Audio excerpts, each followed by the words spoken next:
ասում են կրկեսը չի աշխատում, դա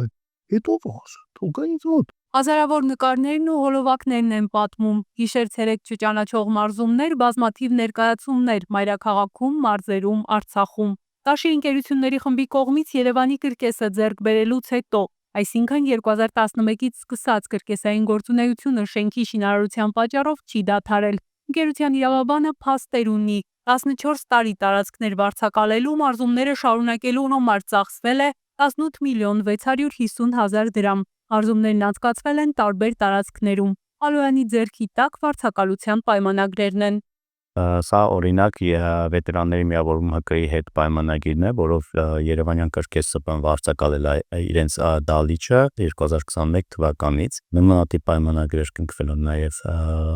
Հայաստանի պետական ֆիլհարմոնիա ՊՕԱԿ-ի հետ, Գիլի ՍՊ-ի հետ մինչև այդ 2018 թվականից ունենք այս պահին էլ նաև Կույրերի միավորման հետ կնքված պայմանագիր։ Այս տարիների ընթացքում առնվազն 15 աշխատակցի վճարվել է 119 միլիոն դրամ աշխատավարձ։ Ընկերությունների խմբի իրավաբանը հաստատում է, փաստեր բերում, որևէ փուլում աշխատակիցները գործազուրկ չեն եղել։ Կրկեսի շենքի բացակայության պայմաններում վարձակալած տարածքներում շարունակել են երեխաների հետ մարզումների իրականացումը, ապահովել են կրկեսային ներկայացումների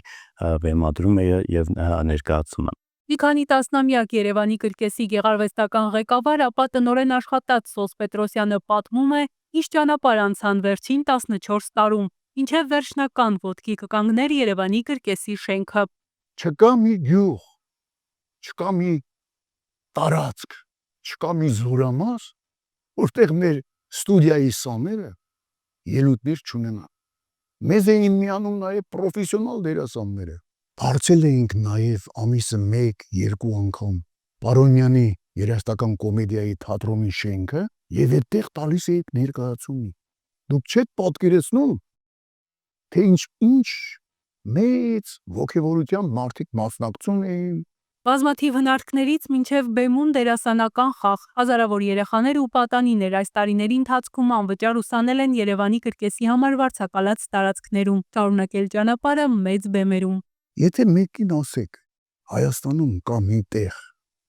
որտեղ կրկես են սովորեցնում անվճար, ձեզ վրա կծիծաղացնեն։ Մենք անվճար հիմունքներով, իհարկե Տաշիր գրոպի հովանու ներքո,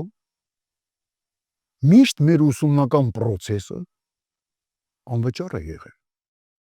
Ոչ մի լումա մենք երեխայից չենք վերցրել։ Տաշիր արենայի բացումից հետո էլ վարձակալած տարածքներում երեխաների պատանիների մարզումները շարունակվում են, դրանք չեն ընդհատվում, երբ արենայում ներկայացումներ են։